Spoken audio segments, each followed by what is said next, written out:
Bonsoir à toutes et à tous, heureux de vous retrouver pour la tranche info en direct sur votre antenne Canal 10 Télévision avec au programme de cette soirée Info 10, le journal local et régional qui sera suivi du Focus. Nous parlerons de la journée des métiers et de l'artisanat organisée par la Chambre des métiers et de l'artisanat de Guadeloupe. Ce sera après la coupure pub de 19 à 20h. Ça se poursuit. Je recevrai maître Charles Nicolas avec qui on fera un point sur son affaire. Mais pour l'instant, place au JT.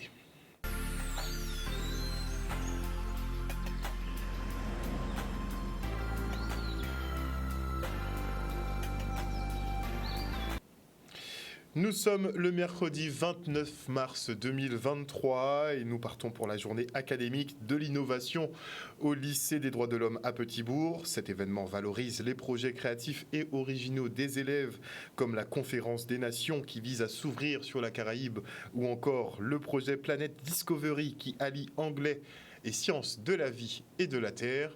Le reste en images. C'est la journée académique de l'innovation qui est un événement annuel.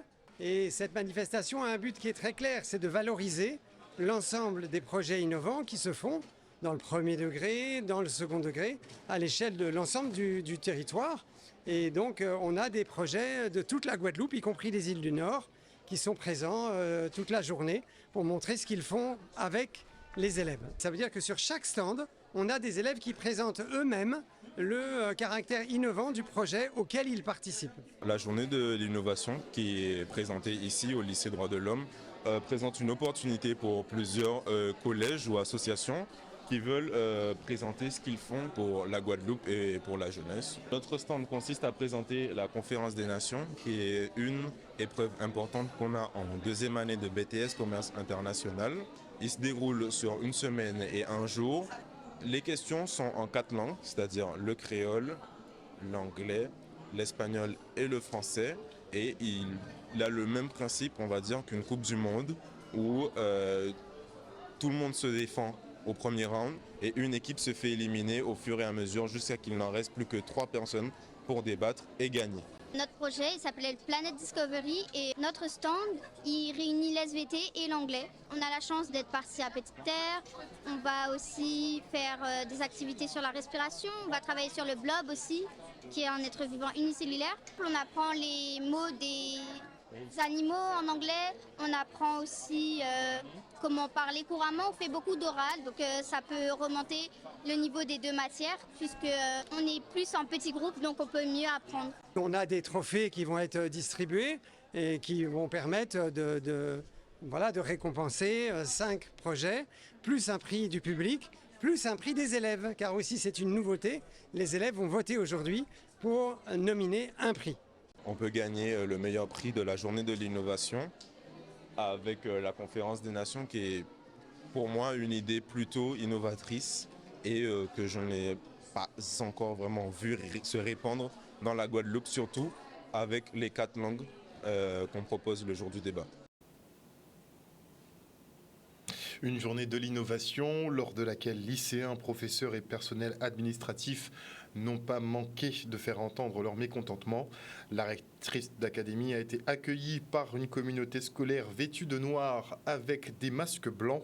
Elle s'est vue remettre un courrier qui dénonce la dotation horaire globale qui engendre la fermeture de 9 postes et la perte de 7 compléments de services.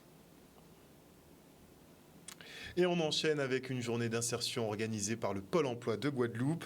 15 jeunes se sont rendus sur le chantier naval Forbin pour y découvrir les métiers de la mer. Le reportage.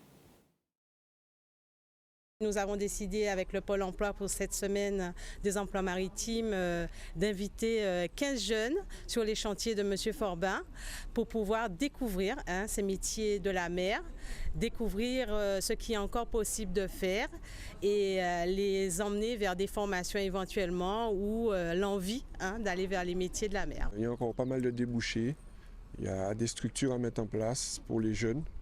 Et j'estime qu'il est très important que nos jeunes s'approprient cet élément de la nature qui est la mer pour pouvoir non seulement travailler mais aussi connaître un peu ce qui nous entoure qui est la mer. On se rend compte qu'il y a beaucoup de personnes qui arrivent d'ailleurs pour créer leurs entreprises dans ce domaine-là, en Guadeloupe. Donc je pense que nous, il nous reste tout à faire. On doit quelque part récupérer tout ce qui est côtier, tout ce qui est marin et aller vers les métiers de la mer.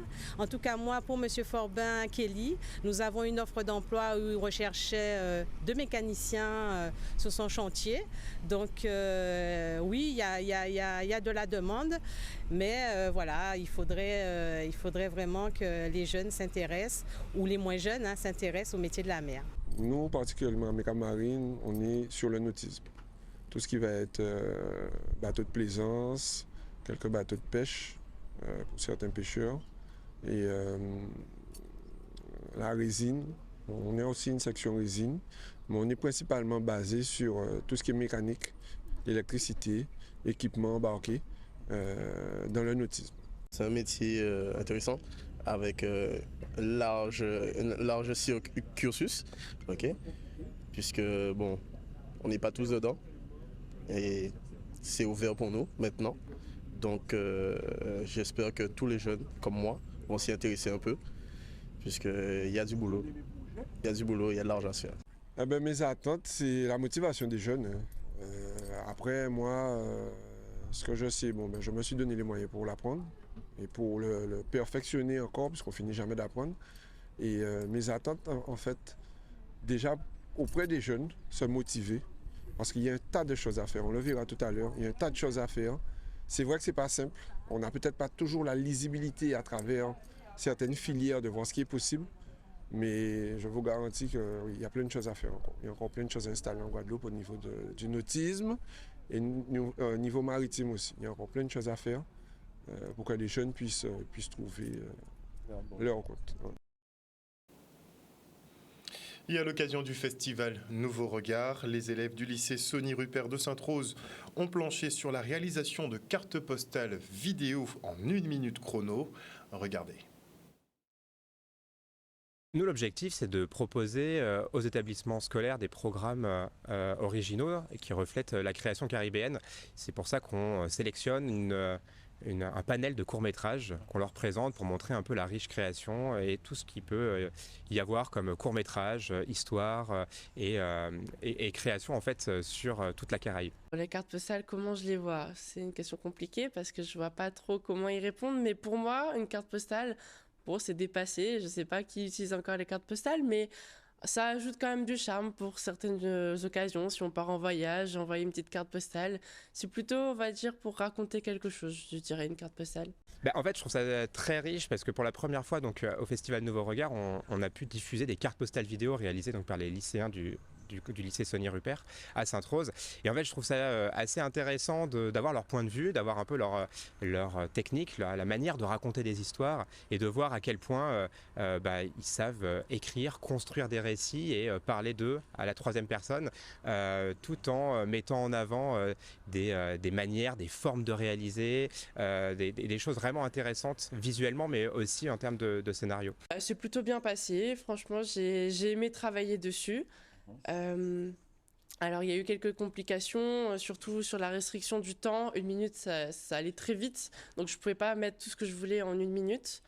Et sinon, non, j'ai vraiment aimé travailler dessus. Ce qu'on souhaite, c'est montrer que le cinéma, c'est quelque chose qui nous permet de partager ensemble des émotions communes, de pouvoir aussi apporter un regard critique sur des sujets, de pouvoir aussi confronter des points de vue et aussi de s'ouvrir au monde. Donc pour nous, c'est important de programmer des courts-métrages de différents horizons, de différentes formes, avec des récits assez divers, justement voilà, pour permettre des échanges et permettre ensemble de partager des regards sur ces destins. Nouveau Regard, j'y ai participé l'année dernière et franchement, je trouve que c'est une bonne chose. Franchement, j'aime les films qu'ils produisent, qu'ils nous présentent.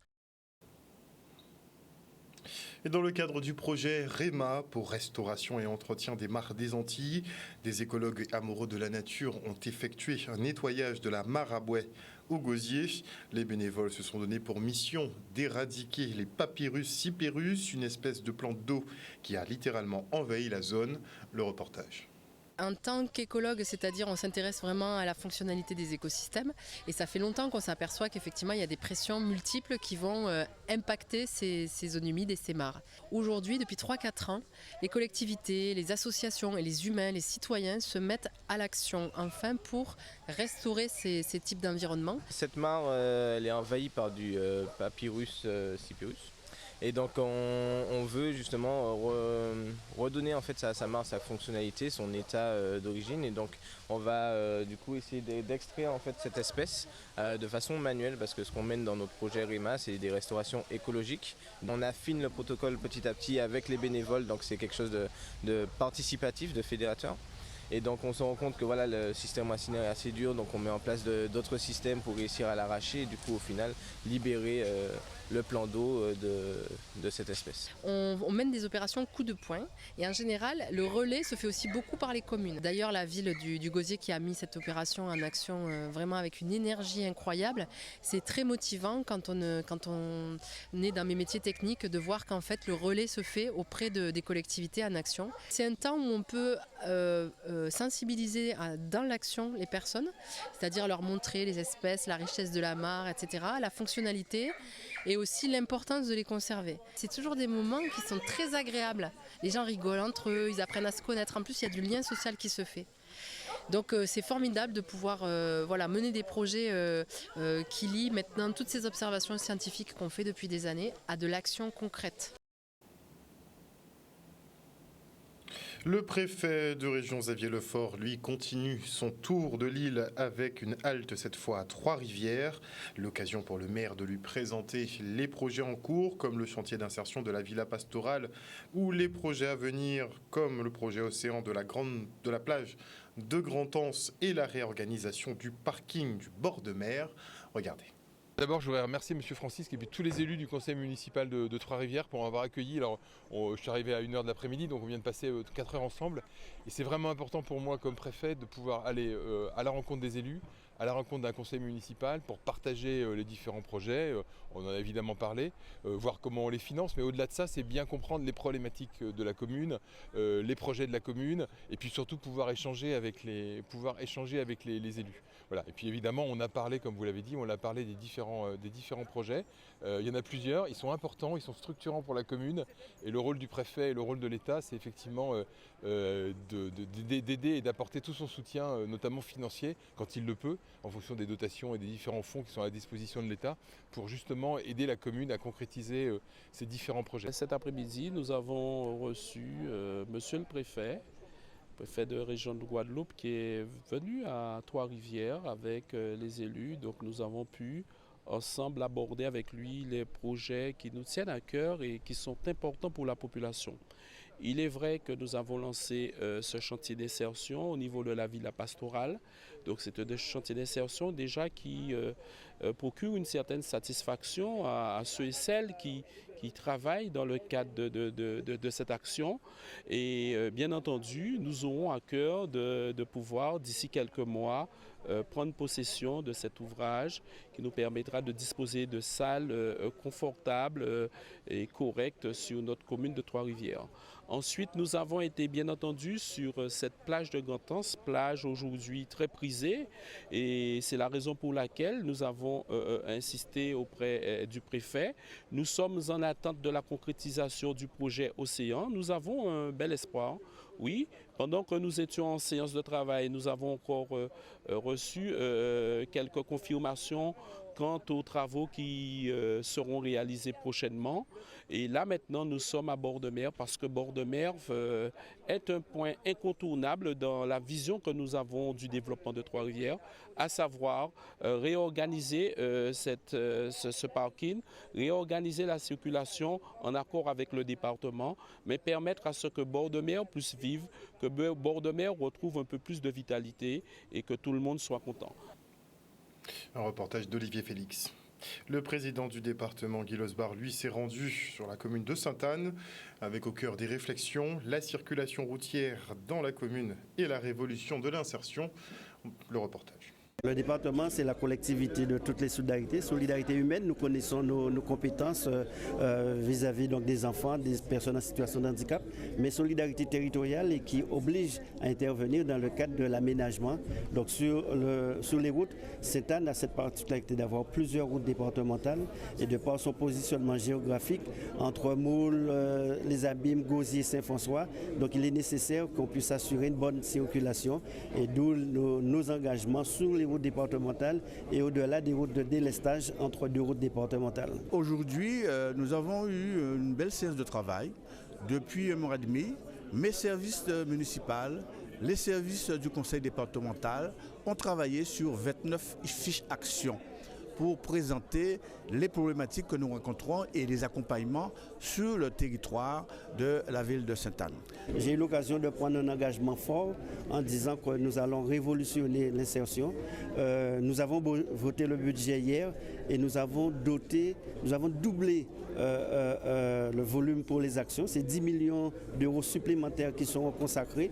Donc j'invite les différents acteurs, les associations, les collectivités à pouvoir s'inscrire dans cette démarche pour les différents projets.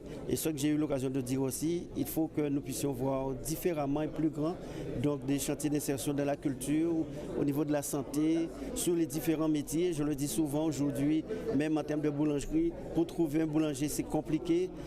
Or là, on va assurer des formations, on va les accompagner. Nous l'avons fait pour les cordonniers.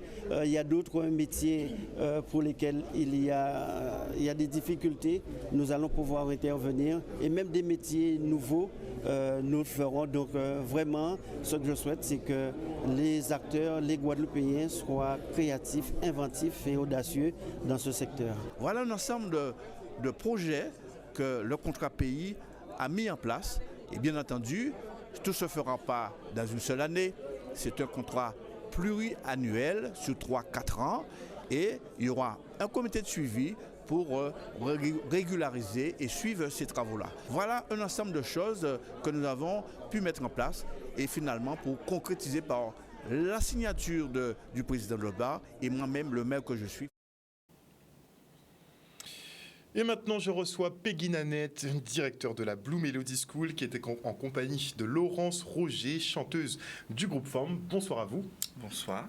Bonsoir. Donc la Blue Melody School qui organise très prochainement un gros événement, nous allons en parler, mais dans un premier temps, je souhaiterais quand même faire un point sur la Blue Melody School, puisqu'on ne s'est pas vu depuis plusieurs mois maintenant. Je sais qu'il y a eu quelques soucis, notamment sur Fiona, après il y a eu d'autres petits soucis. Est-ce que tu peux nous faire un point? Est-ce que la Blue Melody School se porte bien en ce moment? Dis-nous un peu aussi ce que vous avez traversé. On se relève comme toujours, hein, pied bois qu'à plier, mais pas jamais cassé. C'est clair qu'on a eu quelques difficultés liées à la géolocalisation entre guillemets de Blue Melody School. Là, on est sur le secteur de Chauvel. Une fois que le temps commence à s'énerver un peu, c'est vrai qu'on a quelques déboires, ça ne manque pas. Voilà. Mais bon, on s'organise et puis il faut dire que la solidarité s'organise. En général, les élèves et puis même les Guadeloupéens sont très réactifs. Ça nous permet de continuer en tout cas nos activités. C'est vrai que l'activité chant même est délocalisée à la Persévérance de Boissard qui nous accueille depuis quelques temps. La cité scolaire, on remercie d'ailleurs la cité scolaire et puis on se relève parce que Blue Melody School en 2023 a 15 ans et donc ça veut dire qu'il faut que l'on se prépare à fêter cela dignement. Donc vous revenez fort avec le concert Forme? Alors, on revient bien fort avec le concert Forme. C'est l'une des premières, on va dire, en tout cas, de cette belle période, parce qu'il y a de belles choses qui vont arriver. D'abord, le concert Forme le 1er avril, et c'est pas du tout une blague. C'est un vrai bon concert de gospel avec cette belle voix, cette femme qui ont de très belles choses à partager. C'est un groupe particulier qui est né durant la période Covid. Donc c'est vrai que ça a une couleur particulière aussi. Hein. Une couleur Covid. Une couleur Covid, mais le côté positif, on va dire plutôt. Et ça va être leur première scène, vraiment, le premier contact en solo, vraiment. Et donc c'est un bon début. Et puis on se retrouvera après avec Oh My Soul au mois de juin. Donc nous avons Laurence Roger qui fait partie de cette formation. Mais dites-nous, comment avez-vous créé le groupe Forme? Comment ça s'est passé? Le groupe Forme, en fait, ça sort d'un esprit génial, en fait, qui a une idée, réunir des femmes chanteuses de gospel en Guadeloupe, et pas que, parce que certaines d'entre nous ont chanté d'autres styles aussi. Mais est-ce que vous connaissiez déjà tous ou bien...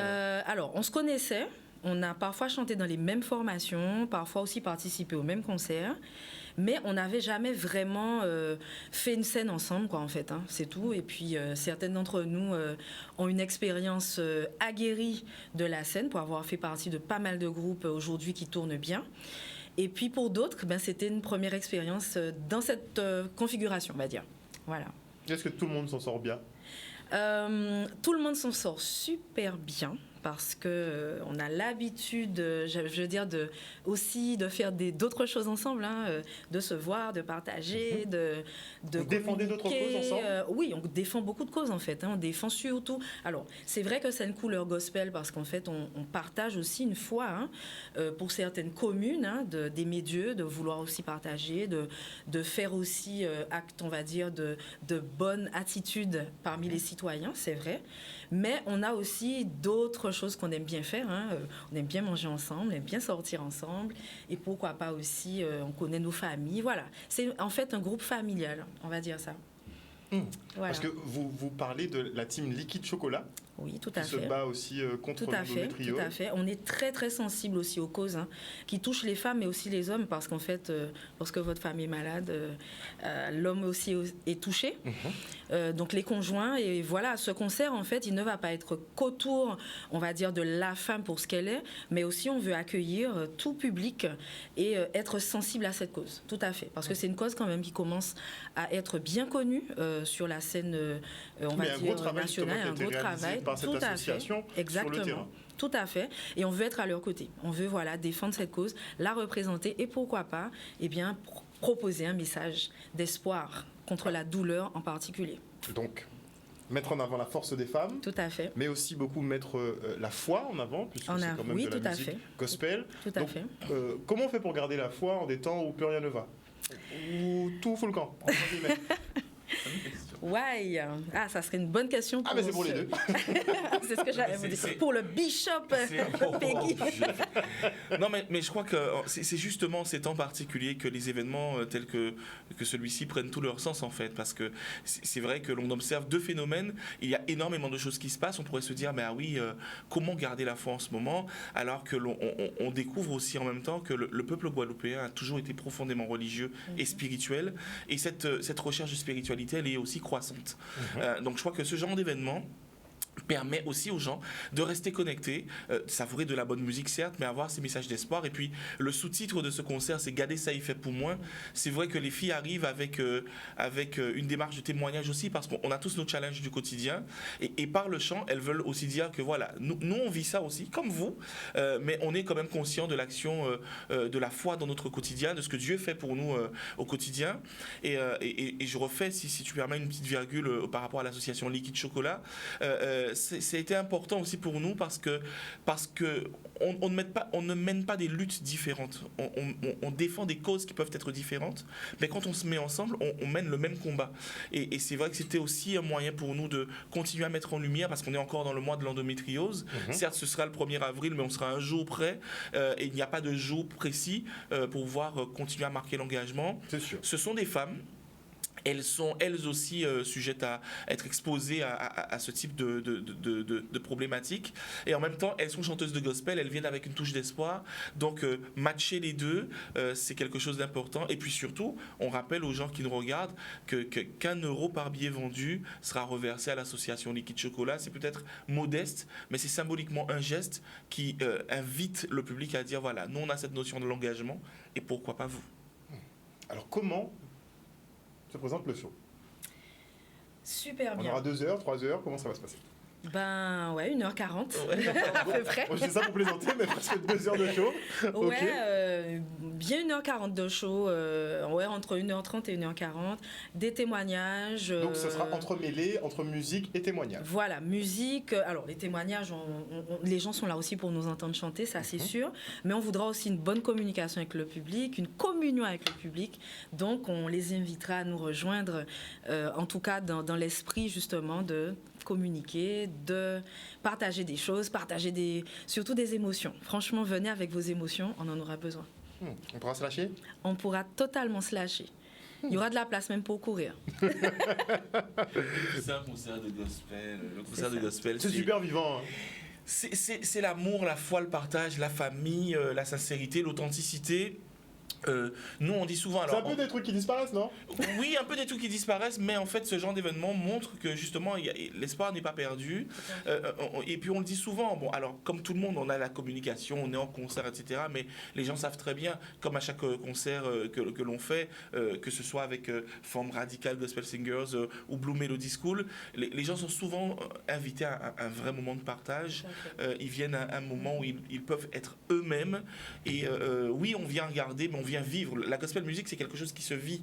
Donc forcément, alors certains sont aguerris, vont le faire spontanément, d'autres ne le sont pas, ils vont peut-être le faire timidement, mais en tout cas, non, on vient pas avec ce pont artiste, public, etc. On vient toujours dans l'esprit de famille que l'on reconnaît bien, et ça va être un bon moment de partage assez explosif. Donc le rendez-vous est donné, ce sera ce samedi 1er avril. Absolument, à 20h au Ciné-Théâtre de Lamentin, qu'on salue. C'est une salle que l'on aime, que l'on affectionne particulièrement. Oui, il y a une vibe, il y a vraiment quelque chose dans cette salle. Il y a un esprit, et je profite rapidement pour pouvoir le dire, raison pour laquelle on aime cette salle, parce que justement on est sensible à ça. On est sensible à l'état d'esprit, les gens qui vont graviter autour, et c'est vrai qu'au Lamentin, on a toujours ce bel accueil, cet esprit. Donc les gens seront bien accueillis, vont vivre quelque chose de génial.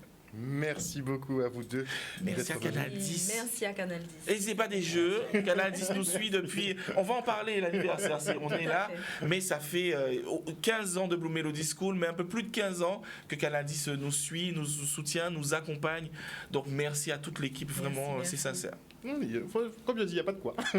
Sincèrement, de rien. On est là pour ça. Et effectivement, je peux l'affirmer. Ça fait au moins une bonne quinzaine d'années qu'on se voit. Au bas mot. Merci encore, en tout cas. Et on souhaite maintenant un très joyeux anniversaire à Pacôme Jospitre qui fête aujourd'hui ses 100 ans. Et il a réussi à survivre à la guerre quand même. Regardez.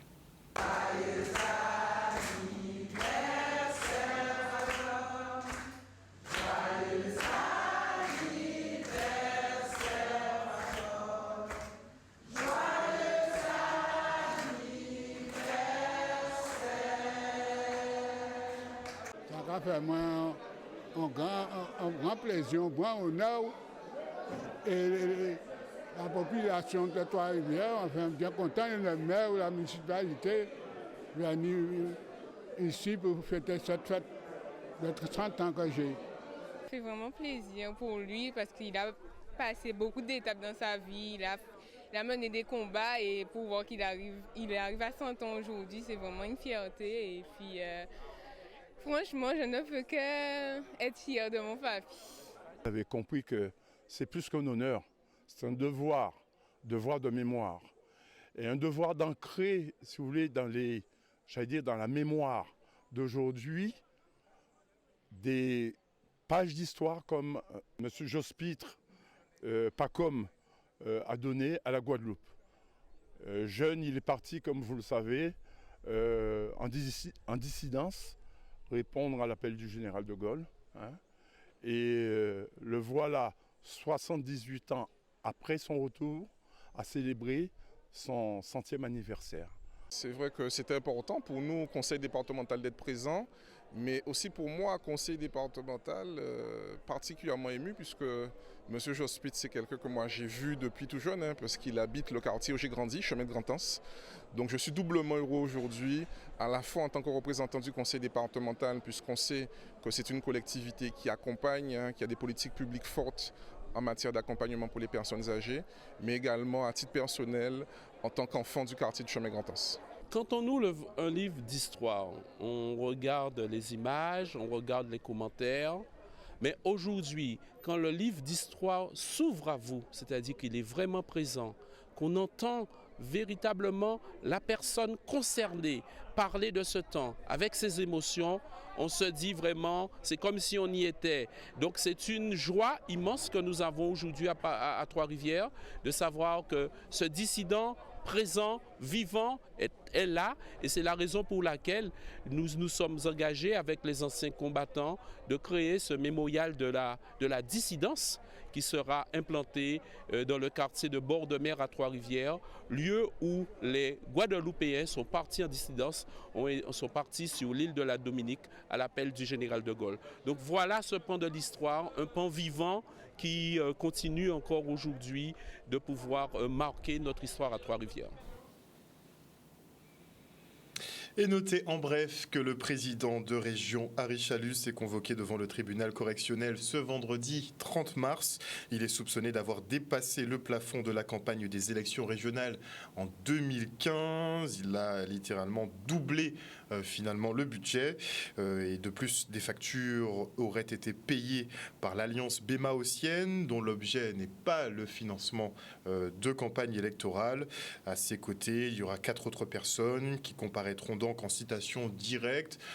Pas de juge d'instruction dans l'affaire.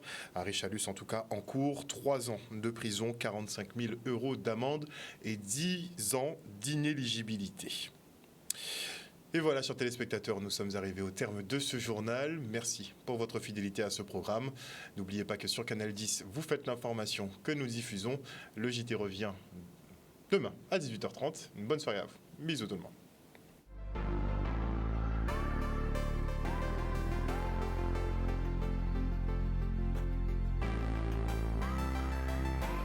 Music City Association et Blue Melody School Radio présentent FAM en concert live samedi 1er avril à 20h au Ciné-Théâtre de Lamentin. Venez vivre un véritable temps fort de témoignages et de louanges au son de la gospel music. Billets en vente, librairie CLC, Maison Santé et Vie, Ciné-Théâtre de Lamentin et sur bluemelodyschoolradio.com. Attention, pour chaque billet acheté, 1 € reversé à l'association Liquide Chocolat qui sensibilise au sujet de l'endométriose. FAM en concert avec le soutien de Canal 10, Radio Sophia Altitude, Radio Vie Meilleure et Blue Melody School Radio.